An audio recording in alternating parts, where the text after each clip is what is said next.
আসসালামু আলাইকুম এভরিওয়ান। আজকে আমরা শিখব বেসিক্যালি মার্কআপ মডেল ব্যবহারের মাধ্যমে কিভাবে একজন এইচআর ম্যানেজার তার প্রতিষ্ঠানের টোটাল কস্ট অ্যাডজাস্টমেন্ট বা টোটাল কস্ট বের করতে পারে, সেটাই আমরা দেখব। তো কথা না বাড়িয়ে শুরু করা যাক। তো এরকম আহ, কিছু পজিশন দেয়া থাকবে, যেমন D director, GM, manager, assistant manager, executive, এরকম কিছু প্রতিষ্ঠান হয়তো আপনাদের এক্সামে দেওয়া থাকতে পারে। তো সেক্ষেত্রে আপনারা আহ, প্রথমটা এখানে করে দেওয়া আছে একটা এক্সাম্পল এটা। সো এখানে ধরেন প্রবাবিলিটি 0.5। তো আপনার ক্যালকুলেটেড নাম্বার স্টেপস টু যেটা আছে সেটা হলো এটা বের করে আমরা রাউন্ড ফিগারে RN যেটা আছে সেটা হলো রাউন্ড ফিগার 8 বের করব। যদি 7.2 থাকতো তাহলে আমরা 7 করতাম, কিন্তু এখানে 7.5 আছে, সো আলটিমেটলি এটা 8ই হয়ে যায়। তো সেকেন্ড যেটা আছে সেটা হলো 0.12। পয়েন্ট বারোতে আমরা যেটা করব যে 35 জন আছে, 35 জনে আমরা 0.12 গুণ করব। গুণ করলে 4.2, তো রাউন্ড করলে এটা 4ই আসে, ঠিক আছে। তো চারজন হলো ইন্টারনাল প্রমোশন ডিরেক্টর ওই অর্গানাইজেশনে এই প্রবাবিলিটির মাধ্যমে হলো, ঠিক আছে। এরপর 0.7 যেটা আছে, যেটা হলো জিএম এর জন্য প্রবাবিলিটি। এটা আমরা বের করবো same method, 35 into 0.7, 25, round figure করলে 25ই আসে। এরপর যে যেটা আছে 0.7, 0.7 0.7 প্লাস 0.12 মানে 0.82। তো 0.82 কে আমরা 100 দিয়ে যদি মাইনাস করি তাহলে 0.18 আসে। হ্যাঁ, 0.18 আসবে। এটা এক্সেলে এরকম দেখাচ্ছে, কিন্তু আপনারা যদি ম্যানুয়ালি খাতাতে করেন তাহলে হয়তো অন্য কিছু আসবে। তো এই প্রবাবিলিটিকে আমরা পয়েন্ট 18কে 35 দিয়ে গুণ করবো। হ্যাঁ, 35 দিয়ে গুণ করলে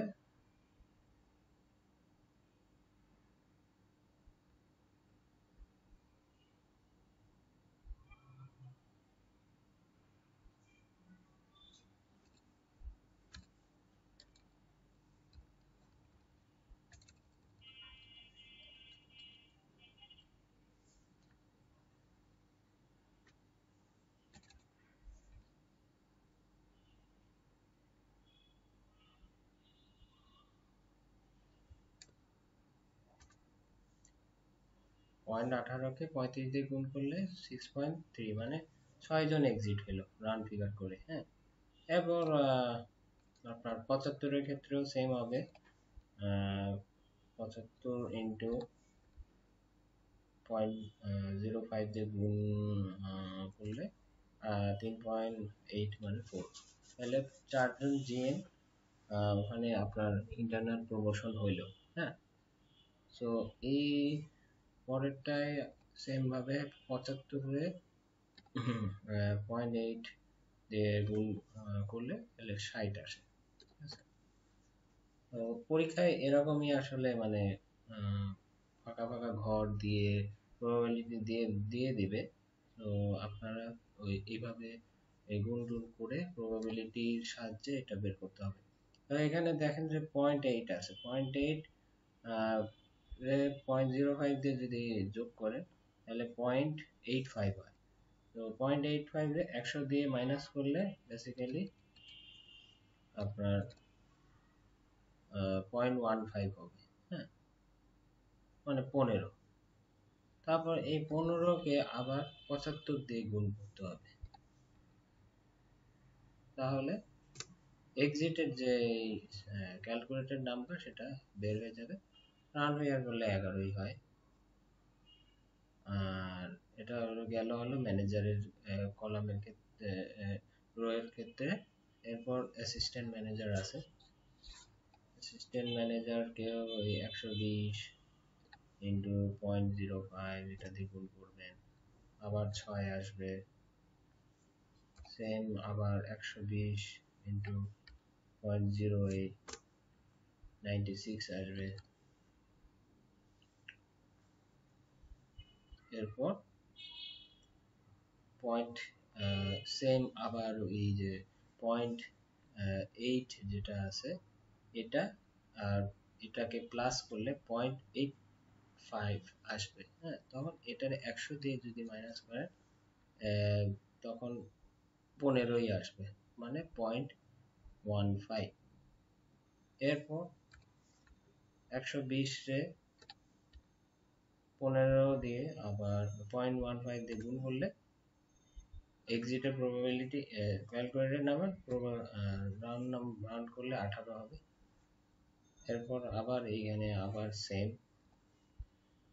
যতবার প্রবাবিলিটি দেওয়া থাকবে এটা আপনাকে বের করে নিতে হবে ঘরগুলোতে, ঠিক আছে।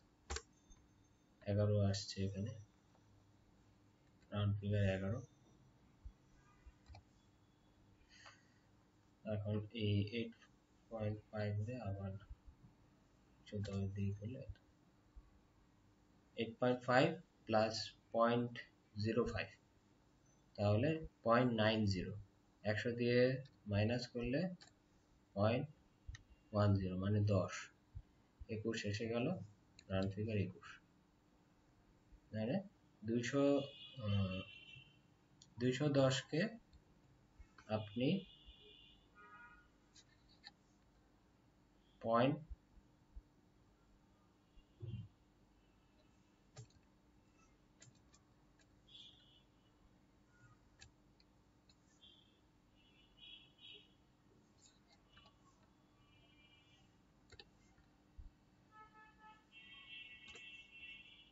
এত দিয়ে গুণ করবেন। তো ওই 210 এ যে প্রবাবিলিটি এক্সিটের বের হলো ওইটা দিয়ে গুণ করতে হবে, সেম যে যে এটা এখানে যেটা এগুলা করলাম। এখন এটা সাম করতে হবে, ঠিক আছে, যোগ করে দিবেন যদি ম্যানুয়ালি করে। সাম করলে 63 আসবে। এরপর আপনার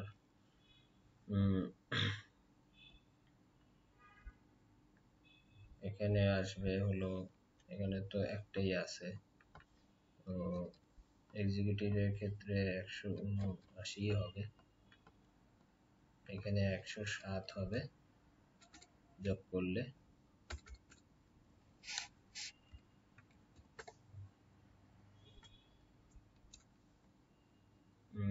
এখানে যোগ করলে 66 হবে,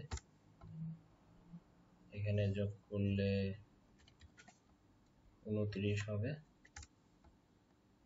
আর এখানে যোগ করলে 12 হবে।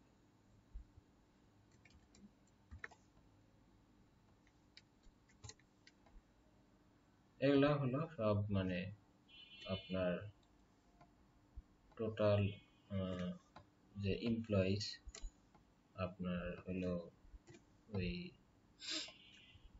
ইন্টারনালে যে অংশটাই থাকবে, মানে এই 21 সালে যে এমপ্লয়ি গুলা কমলো সেটারই একটা হিসাব এখানে। হ্যাঁ, এই যোগের মাধ্যমে দেখানো হয়েছে 12, 29, 66, 107, 179, আর এক্সিট কত হয়েছে এটা। এখন আপনার নেক্সট স্টেপ হলো এই যে বেসিক গুলা যে দেওয়া আছে, বেসিক, তারপর cost of external cost, internal cost of exit, এই তিনটা বের করতে হবে যাতে আমরা টোটাল কস্ট অ্যাডজাস্টমেন্ট যেটা মেইন আমাদের গোল সেটা আমরা বের করতে পারবো। সো এখানে ডিরেক্টর, জিএম, অ্যাসিস্ট্যান্ট ম্যানেজার হ্যান দেন এগুলা আছে। তো প্রথম বছর যে 15, 35 যেটা আমরা পেয়েছি এখান থেকে যে 15, 35 এটা বসাবো।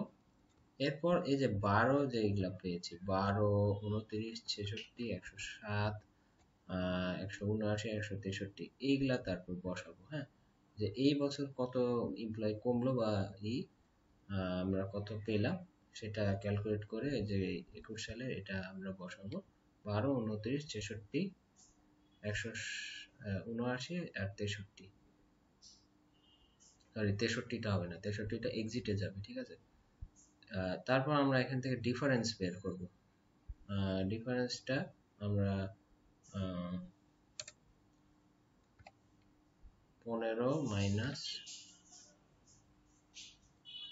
12 এভাবে বের করতে হবে আমাদের। এরপর এটাও সেম হবে, 35 মাইনাস 29, বাকিগুলো এরকম 75 মাইনাস 66 এভাবে ডিফারেন্সটা বের করতে হবে আপনাদের। এরপর এক্সটার্নাল হায়ারে যেটা হবে সেটা হলো এই ডিফারেন্সটাই আমাদের বসাই দিতে হবে। এইটার মাধ্যমে আমরা ডিফারেন্সের মাধ্যমে বেসিক্যালি এক্সটার্নাল হায়ারের যে এমপ্লয়ি সেটা আমরা বুঝতে পারবো।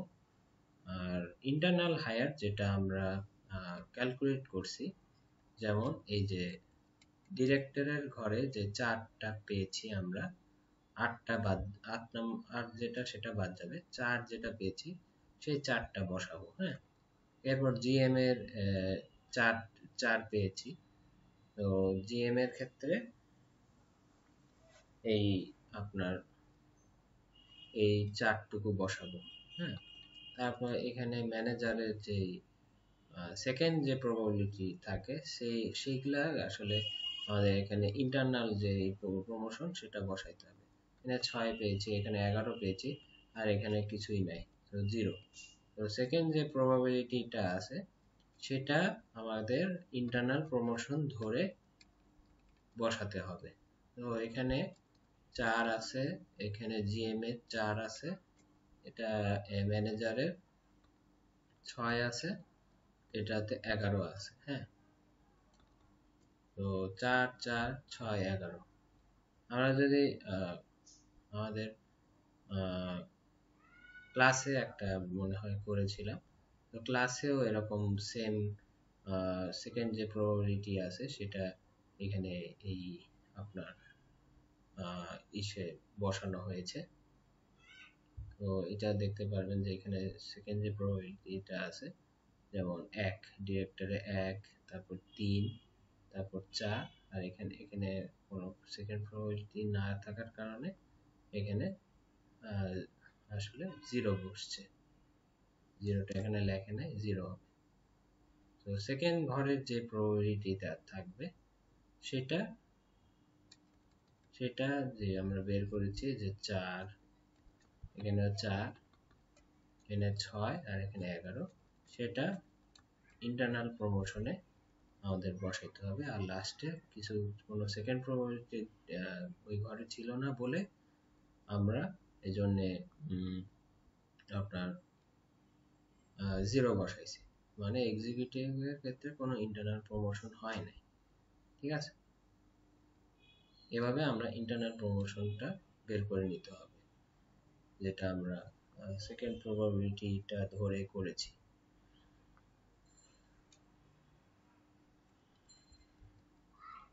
এরপর এক্সিটের যে এই যে পেয়েছি এক্সিট 7, 6, 11, 18, 21, এটা আমরা এখানে বসাই দিব। তারপর টোটাল তো বের করেছি আগে।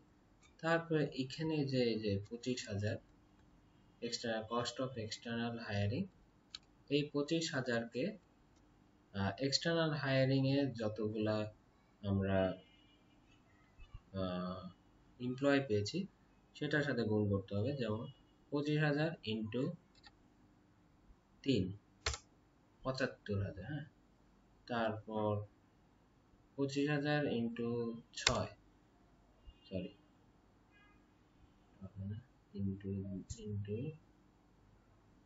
ইন্টু 20, 1,20,000, এভাবে করে আমাদের গুণ করে করতে হবে। তারপর cost of internal, cost of ইন্টারনালের ক্ষেত্রেও সেম, এখানে আমি গুণ করে দেখাই।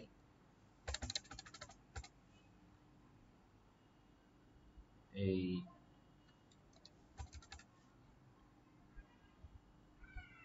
এখানে আছে ৬০০০ ইন্টু ইন্টারনাল প্রমোশনে যতগুলো এমপ্লয়ি ছিল সেটা বের করলাম ২৪,০০০। তারপর ৫,০০০ ইন্টু ৪ ২০,০০০। হ্যাঁ, এরকম করে ইন্টারনালটা আমাদেরকে বের করতে হবে। ৫,০০০ ইন্টু ৪, বাকিগুলো সেম ভাবে বের করতে হবে। আর লাস্টে যেহেতু জিরো আছে এই জন্য এখানে জিরো হয়েছে। তারপর লাস্টে কস্ট অফ এক্সিটে আছে আমাদের ৩১,০০০ ইন্টু প্রথমে ডিরেক্টর এক্সিট, তাহলে কস্ট হয়েছে আমাদের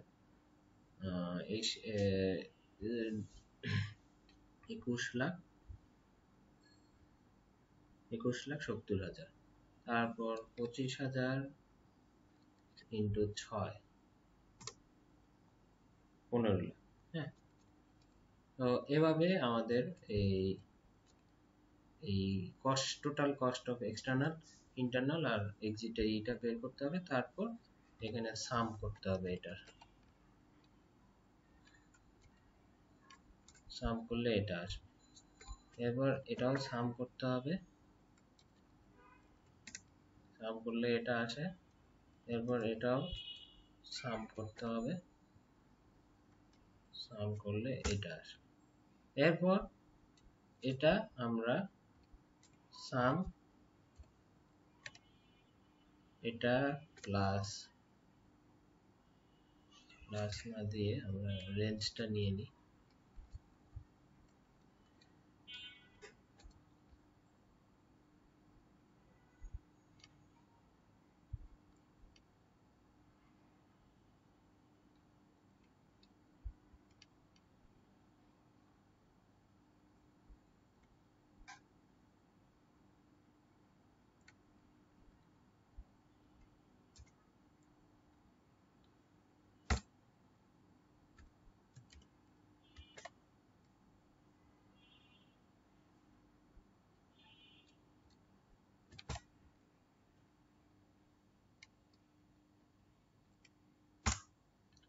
এই টোটাল, এটা হলো আপনার কস্ট অ্যাডজাস্টমেন্ট ফর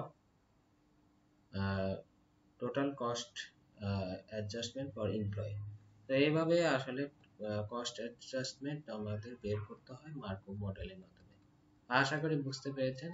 যদি কোনো এর বড় কোনো কনফিউশন থাকে অবশ্যই জানাবেন, বুঝাই দেওয়ার চেষ্টা করব। থ্যাংক ইউ সবাইকে। আসসালামু আলাইকুম।